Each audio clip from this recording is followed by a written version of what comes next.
everyone, welcome to my channel. So let's start with today's video. Today we are going to discuss about the double helical structure of DNA, and there were 4 scientists who were involved in giving the structure. They have given the X-ray diffraction image of the DNA double helical, and for that these 3 scientists, Wilkin, Watson and Crick, in 1962 they have got Nobel Prize for it.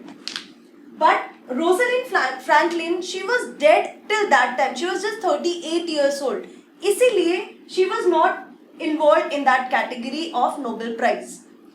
So let's draw the structure of DNA. This is the DNA structure. As you can see here, ये सारे nucleotides हैं and they are making bond with each other.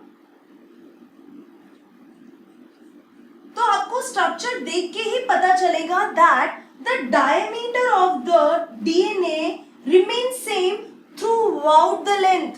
जो diameter होता है उनका same होता है starting से end तक, and they are anti-parallel. मतलब अगर आप एक तरफ 5 strand कर रहे हैं तो 5 strand 3 prime 5 prime, ये इस वजह से इसे anti-parallel कहते हैं.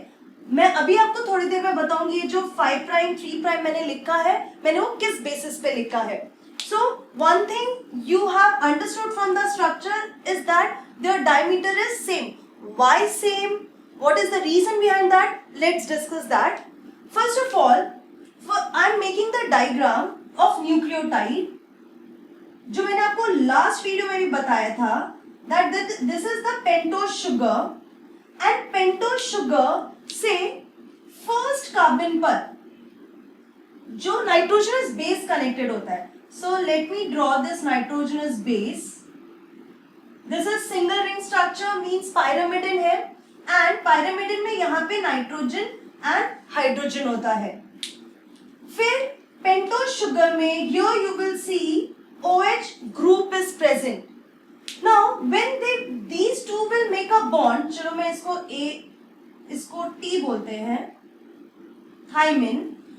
When they will make a bond, pentose sugar और नाइट्रोजनस बेस जब बॉन्डिंग कर रहे होंगे एक दूसरे के साथ, that time this hydrogen and OH group will be removed in form of water.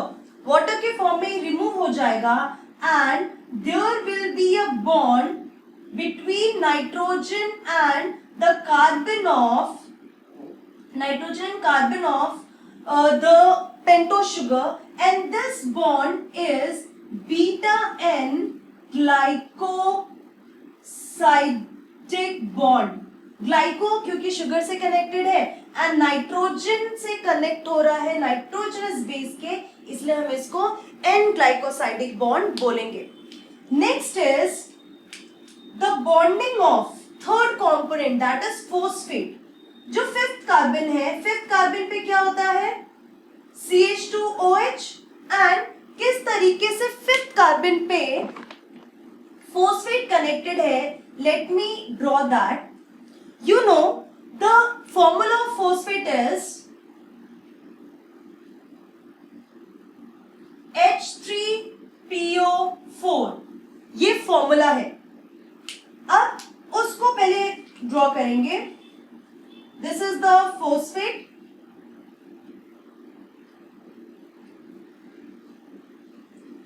Fine. Now, how they will make a bond? Again, this hydrogen from phosphate and hydroxyl from pentose sugar will be removed to make a bond between phosphate and the pentose sugar. This bond is, you can say, covalent bond, और कोई इसे half phosphodiester bond भी बोलते हैं. So what is happening here? यहाँ पे भी एक वाटर मॉलिक्यूल रिलीज हो रहा है, ठीक है. सो वाटर मॉलिक्यूल एक यहाँ से भी रिलीज हुआ. When there is a bond between nitrogenous base and pentose sugar, same thing will happen here when there is a bond between pentose sugar and phosphate. So this is what a structure of one nucleotide. अब मैं आपको किस तरीके से ये जो double helical है एक दूसरे के साथ कनेक्टेड होते हैं, that I am going to show. पहले हम ड्रॉ कर लेते हैं pentose sugar. This is one pentose sugar, this is another, this is another, and this is another last pentose sugar. Okay, in this pentose sugar, you know, first one is having nitrogenous base. अब nitrogenous base की जगह पे मैं नाम लिख देती हूँ. यहाँ पे A है, यहाँ पे T है, यहाँ पे G है, यहाँ पे C है. These are the nitrogenous base. फिर फिफ्थ नंबर कार्बन पे, अगर फिफ्थ नंबर कार्बन पे आप ड्रॉ कर रहे हैं, यहाँ पे मैं इस तरीके से फॉस्फेट को इंडिकेट करती हूँ. You can not draw the bond like this. अगर आपने इस तरीके से स्ट्रेट लाइन ड्रॉ की, इट मींस जो फोर्थ कार्बन है वो फॉस्फेट के साथ बॉन्ड कर रहा है, विच इज रॉन्ग. ये फर्स्ट कार्बन है, ये सेकंड है, ये थर्ड है, ये फोर्थ है, and this one is fifth. Same, fifth is making bond with phosphate, fifth is making bond with phosphate, fifth is making bond with phosphate. This is one strand. So to make it one strand, I have to connect these nucleotides. Now how these nucleotides are going to connect? Phosphate sugar, as you know, it is deoxyribonucleic acid. तो third carbon पे आपको पता है इस तरीके से HOH होता है, HOH होता है, यस, HOH होता है, HOH होता है. ठीक है, अब आती है बॉन्डिंग की. जब बॉन्डिंग होती है, आपको पता है ये फॉस्फेट है, फॉस्फेट के पास इस तरीके से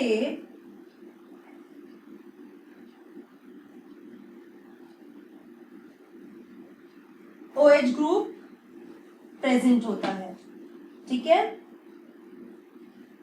अब जो बॉन्डिंग होगी यहां पे, वो बॉन्डिंग होगी किसके बीच में? यहां से हाइड्रोक्सिल ग्रुप जाएगा एंड यहां से हाइड्रोजन ग्रुप जाएगा. सो यहां पे क्या रिलीज हो रहा है? एक water molecule, and you will see there is a bond between, इसको मैं थोड़ा सा बीच में लिखती हूं, यहां पे oxygen. So you will see the bond like this. ठीक है, सेम यहां पे वही होगा, वाटर मॉलिक्यूल रिलीज होगा and you will see a bond. Same here, you will see a bond with the removal of water molecule. This bond is called phosphodiester bond. You will see that oxygen जो है वो यहां से और यहां से दोनों तरफ से कनेक्टेड है. ठीक है, so this is phosphodiester bond. So जो phosphodiester bond है वो किसके साथ हो रहा है? Third carbon of one nucleotide with the fifth carbon of the other nucleotide with the phosphate group. phosphate group की हेल्प से जो ये न्यूक्लियोटाइड है एक दूसरे से बॉन्डिंग कर रहे हैं. सो अगर ये मैंने चेन बनाया है तो चेन में आप देख सकते हैं, this is one pentose sugar, ये मैं पेंटोज शुगर ड्रॉ कर रही हूं. पेंटोज शुगर से नाइट्रोजनस बेस कनेक्टेड है. फाइन, इस तरीके से. एंड फॉस्फेट ग्रुप जो है वो दो नाइट्रोजनस बेस को कनेक्ट कर रहा है. So I can write it as pentose sugar and phosphate is making backbone of DNA double strand, and these nitrogenous bases are placed towards the inner side of the double helical structure. So this is how we can indicate it. तो ये तो हो गया एक strand. अब मैं आपको दूसरा स्ट्रैंड बना रही हूं.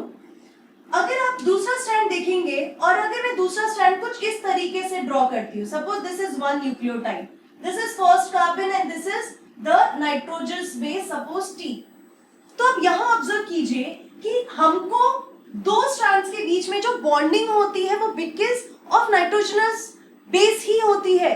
अगर आपने इस तरीके से न्यूक्लियोटाइड ड्रॉ किया दूसरे स्ट्रैंड का, तो nitrogenous base will move towards the outer side, बल्कि जो नाइट्रोजनस बेस होता है उसको अंदर की तरफ होना चाहिए, इस तरफ होना चाहिए, ठीक है। नाइट्रोजनस बेस को हमें इस तरफ अंदर की तरफ ड्रॉ करना है। तो उसके लिए क्या कर सकते हैं, हम स्ट्रक्चर को थोड़ा इन्वर्टेड करेंगे लाइक दिस, ठीक है। ये एक हो गया, ये दो हो गया, likewise you have to draw, ठीक है। फिर अब pentose sugar, this is the pentose sugar, pentose sugar, ये 5th कार्बन पे मैं ड्रॉ कर रही हूं। तो अगर 5th कार्बन पे ड्रॉ कर रही हूं तो किस तरीके से ड्रॉ करना होगा मुझे, ऐसे, रिमेंबर दैट।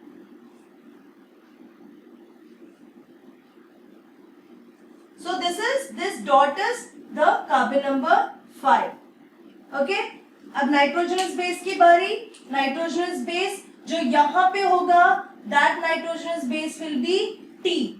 यहाँ पे जो होगा A, यहाँ पे जो होगा C, and यहाँ पे जो होगा वो G।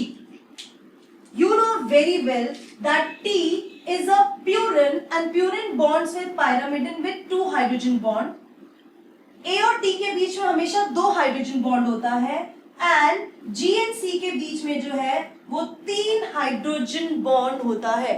You have to remember this. So these are the 2 strands of DNA। Now, on what basis I'm saying that they are anti-parallel? Why I'm writing here 5? Why I'm writing here 3? मैं कुछ भी कैसे भी लिख सकती हूँ, but 3 और 5 को ही क्यों लिख रही हूँ?